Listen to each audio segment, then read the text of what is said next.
Сүйікті студенттер, құрметті әріптестер, баршаңызды елімізде дәстүрлі түрде атап өтілетін 1 қыркүйек білім күнімен шын жүректен құттықтаймын. Әрине, бүгін бұл күн біздер үшін ерекше мағынаға ие болып отыр. Себебі біздер 1,5 жылдан бері сағынып күткен күніміз міне басталмақ. Біздің студенттеріміз өздерінің ұстаздарымен, ұстаздар сүйікті шәкірттеріменен және де студенттер өздерінің достарын көреді.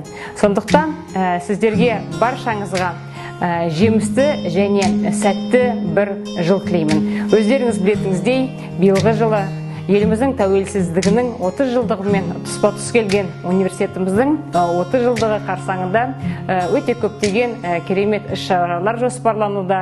Сондықтан осы жылы бәріміз сіздерменен үлкен жетістіктерге жетеміз деп ойлаймын.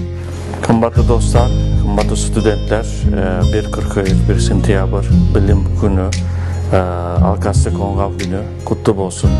Malumunuz bolganda bir yarım yıl bir kıyınlıklar jasadık, online türde jumus jasadık, jariyaladık. Kazırkı tanda Huday kalası 1 Sentiyabr'da barlık Kazakistan'da mekteplerimiz, üniversitelerimiz açıladı.